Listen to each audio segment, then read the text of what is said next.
हमारे बुजुर्गों ने, हमारे पूर्वजों ने अपनी जवानी खपाई है, अपनी जिंदगियों की कुर्बानी दी है, तब जाके ये जमीन आबाद हुई और ये जमीन हमें मिली है।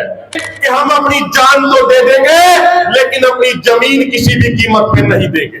कि बड़े बड़े कारखाने बनाने के नाम पे जो 1,10,000 एकड़ जमीन 2005 में सेज के कानून के तहत ली गई थी, आज भी उसमें से 70,000 एकड़ जमीन जो की त्यों खाली पड़ी है। और आज बिल गेट्स के पास अमेरिका में 2,42,000 एकड़ जमीन है। कि नोटों में हमारी जमीन को नहीं मापा जा सकता, रुपए में, लाखों में, करोड़ों में हमारी जमीन को नहीं तोला जा सकता। हमारी जमीन की असली कीमत तो बेशकीमती है।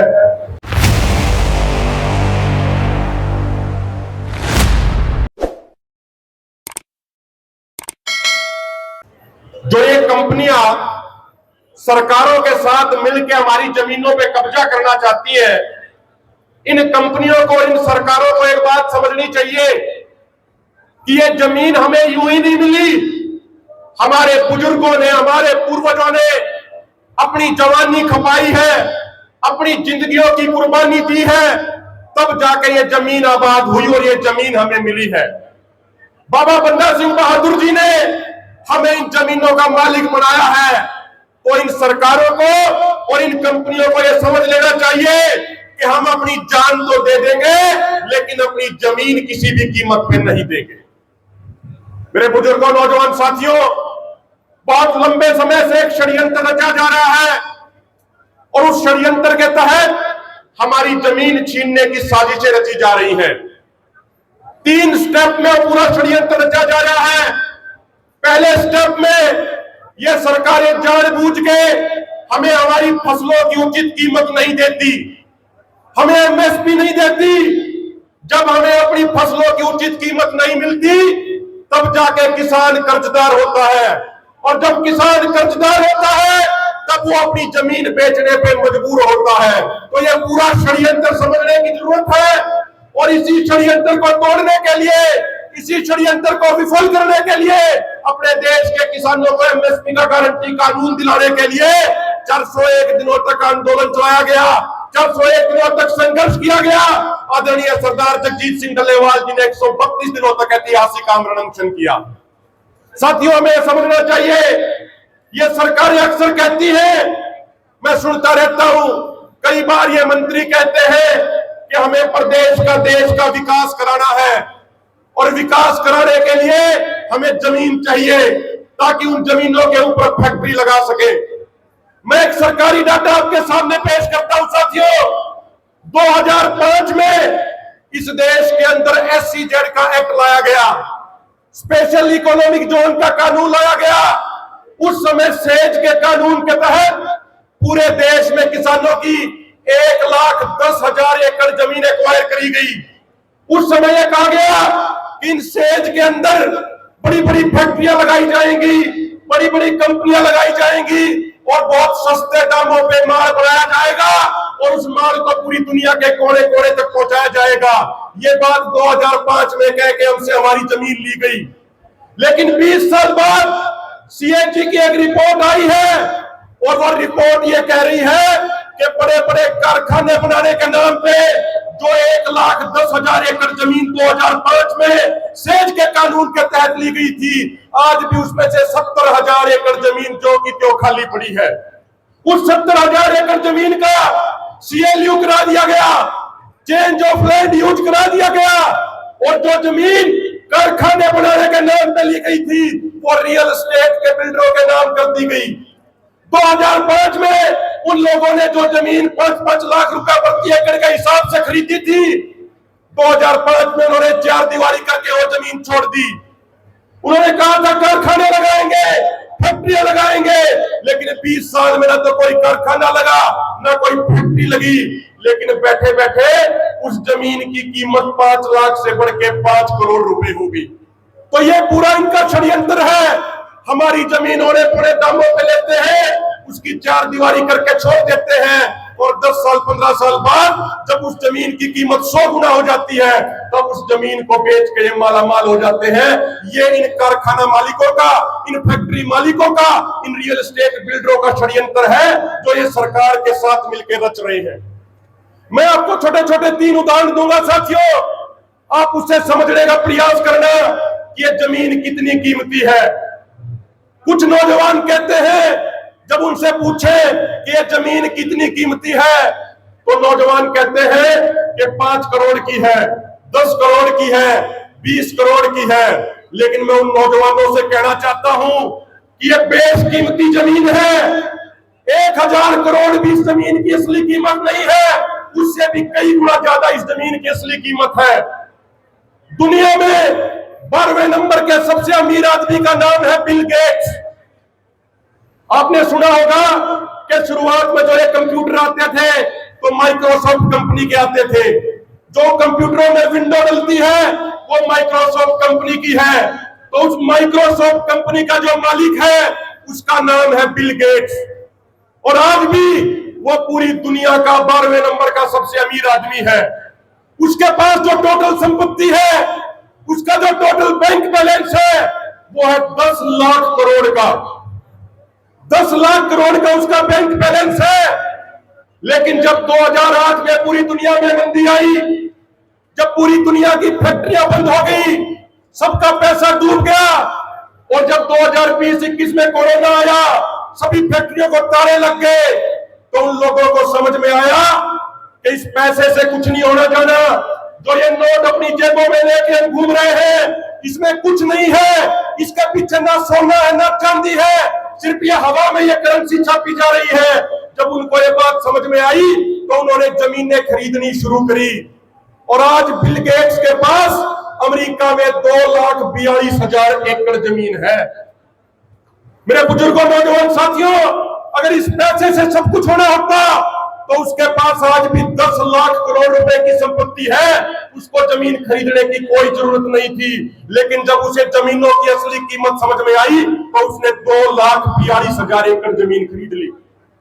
पूरी दुनिया में दूसरे नंबर का सबसे अमीर आदमी है जेफ बेजोस। उसकी जो टोटल संपत्ति है वो 20 लाख करोड़ की है। लेकिन उसे इस बात का पता है कि ये पैसे से कुछ नहीं होना। जो ये करेंसी पूरी दुनिया में चल रही है, ये सिर्फ भरोसे के ऊपर चल रही है। जिस दिन भरोसा खत्म हो गया, इन करेंसियों की वैल्यू 0 हो जाएगी। तो जेफ बेजोस ने भी 4,20,000 एकड़ जमीन खरीद ली। 4,20,000 एकड़। एक व्यक्ति है, उसका नाम है टेड टर्नर। वो भी लाखों करोड़ों का मालिक है। उसने दुनिया का सबसे बड़ा न्यूज चैनल CNN खड़ा किया। लेकिन उसको भी जब जमीनों की असली कीमत समझ में आई तो उसने जमीन खरीदनी शुरू करी, और आज वो 20 लाख एकड़ जमीन का मालिक है। तो मेरे बुजुर्गों, नौजवान साथियों, मैं आपसे प्रार्थना करना चाहता हूं कि नोटों में हमारी जमीन को नहीं मापा जा सकता, रुपए में, लाखों में, करोड़ों में हमारी जमीन को नहीं तोला जा सकता। हमारी जमीन की असली कीमत तो बेशकीमती है। तो आप इस जमीन को बचाने के लिए लड़ाई लड़िए। आदरणीय जगजीत सिंह डल्लेवाल जी के नेतृत्व में संयुक्त किसान मोर्चा गैर राजनीतिक के आह्वान पे आज लाखों लोगों का इकट्ठ यहाँ ये स्पष्ट संदेश दे रहा है कि पंजाब का किसान लैंड पूलिंग योजना के तहत अपनी 1 इंच जमीन भी कंपनी और सरकारों को नहीं देगा। अपनी जमीन में पैर किसी भी कंपनी मालिक या किसी भी सरकार के नेता को नहीं रखने देगा। ये संदेश यहाँ से स्पष्ट तौर पे जा रहा है और सरकारों को इस संदेश को सुनना चाहिए, इस संदेश को समझना चाहिए। मैं अंत में 2 छोटी छोटी बातें कह के अपनी बात को खत्म करूंगा। साथियों, सिर्फ एक तरफ से हमला नहीं हो रहा, चारों तरफ से हमला किया जा रहा है। मार्च के महीने से भारत और अमेरिका के बीच में व्यापार समझौते को लेकर चर्चाएं चल रही है। डोनाल्ड ट्रंप और अमेरिका की सरकार अपनी पूरी ताकत लगा रही है भारत के अंदर अपने डेयरी प्रोडक्ट, एग्रीकल्चर प्रोडक्ट और पोल्ट्री प्रोडक्ट भेजने के लिए। लेकिन हमारी सरकारों को यह समझना चाहिए, हम सब लोगों को यह समझना चाहिए कि अमेरिका के अंदर एक किसान को सालाना 80 लाख रुपए की सब्सिडी दी जाती है। अमेरिका के किसान की आमदनी फसल बेचने से नहीं होती, अमेरिका के किसान की आमदनी सब्सिडी खाने से होती है। अकेले साल 2016 में अमेरिका के अंदर डेयरी किसानों को 2 लाख करोड़ रुपए की सब्सिडी दी गई। वहीं दूसरी तरफ अगर डायरेक्ट और इनडायरेक्ट सब्सिडी जोड़ ले तो भारत में किसान को मात्र 24,000 रुपए की सब्सिडी दी जाती है। भारत के किसानों के लिए खेती एक जीवन यापन करने का तरीका है। वहीं दूसरी तरफ अमेरिका में खेती एक तरह का बिजनेस है। तो अमेरिका चाहता है कि वो 1700-1800 रुपए क्विंटल के भाव में अपना गेहूं यहां भेज दे। अगर अमेरिका से गेहूं 1700 रुपए क्विंटल के भाव यहां आ गया तो मेरे बुजुर्गों, नौजवान साथियों, फिर 2425 रुपए में हमारा और आपका गेहूं कौन खरीदेगा? इस बात को हमें समझना चाहिए। अब तक तो किसानों के दबाव में, जो पत्रकारों के माध्यम से, मीडिया के माध्यम से पता चल रहा है, आप सबके दबाव में, आपके आंदोलनों के डर की वजह से अब तक तो सरकार ने अपना स्टैंड सही रखा है और अमेरिका के डेयरी प्रोडक्ट को, एग्रीकल्चर प्रोडक्ट को, पोल्ट्री प्रोडक्ट को यहां आने की अनुमति नहीं दी है। लेकिन अमेरिका और डोनाल्ड ट्रंप भी एडी चोटी का जोर लगा रहे हैं। तो हमें भी पूरा मजबूत होना पड़ेगा और अपनी सरकार को यह स्पष्ट शब्दों में बताना पड़ेगा कि अगर देश के किसानों के हितों से समझौता किया गया तो देश के किसानों के पास सड़कों पे उतरने के अलावा और कोई विकल्प नहीं होगा।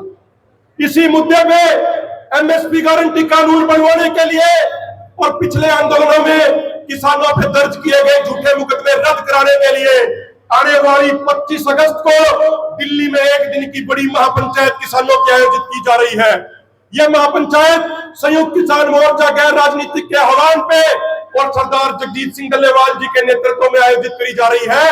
तो मैं आप सबसे हाथ जोड़ के प्रार्थना करता हूं, जिस तरीके से आज यहां हजारों लाखों की संख्या में आप पहुंचे हैं, तो आने वाली 25 तारीख को आप अधिक से अधिक संख्या में दिल्ली पहुंचने का कार्य करना। और जिस तरीके से आज ये महापंचायत आयोजित करी जा रही है, इससे पहले 30 तारीख को उत्तर प्रदेश के गौतम बुद्ध नगर में आदरणीय अनिल तालान जी के नेतृत्व में महापंचायत आयोजित करी गई थी। जो सरकारें ये कहती हैं कि मात्र ये तो 1-2 राज्यों के किसान हैं, हम उनको बताना चाहते हैं 30 तारीख को गौतम बुद्ध नगर उत्तर प्रदेश में पंचायत आयोजित हुई। आज 7 अगस्त को पंजाब के लुधियाना में आयोजित करी जा रही है। आने वाली 10 अगस्त को आदरणीय जगजीत सिंह डल्लेवाल जी के नेतृत्व में हरियाणा के पानीपत में किसानों की बड़ी महापंचायत का आयोजन किया जा रहा है। 11 अगस्त को राजस्थान के श्री गंगानगर में पंचायत आयोजित करी जा रही है। 12 अगस्त को राजस्थान के हनुमानगढ़ में आयोजित करी जा रही है। 14 अगस्त को मध्य प्रदेश के इटारसी में आयोजित करी जा रही है। 15 अगस्त को मध्य प्रदेश के अशोकनगर में आयोजित करी जा रही है। 17 तारीख को उत्तर प्रदेश के अलीगढ़ में आयोजित करी जा रही है। 18 तारीख को आदरणीय राजवीर सिंह जी के नेतृत्व में उत्तर प्रदेश के संभल में आयोजित करी जा रही है। और 19 अगस्त को उत्तर प्रदेश के बागपत में एक इसी तरीके से बहुत बड़ी महापंचायत का आयोजन आदरणीय सरदार जगजीत सिंह डल्लेवाल जी के नेतृत्व में आयोजित की जा रही है। तो आप सबसे मेरी हाथ जोड़ के प्रार्थना है, आने वाली 25 अगस्त को अधिक से अधिक संख्या में दिल्ली में पहुंचने का कार्य करें, ताकि सरकार के सारे भ्रम टूट जाए, इस सरकार को समझ में आ जाए कि यह किसान पूरे तरीके से तैयार है और अगर कभी भी किसानों के हितों को नुकसान पहुंचाने की कोशिश करी गई तो यह किसान चुप नहीं बैठेगा और सड़कों पे उतर के अपना विरोध प्रदर्शन दर्ज कराएगा। आपने मुझे सुना, आप सबका बहुत बहुत धन्यवाद। कोई शब्द किसी के मान सम्मान के खिलाफ बोला गया हो या मेरे किसी शब्द से किसी की प्रतिष्ठा को ठेस पहुंची हो तो अपना बेटा, अपना भाई समझ के माफ कर देना।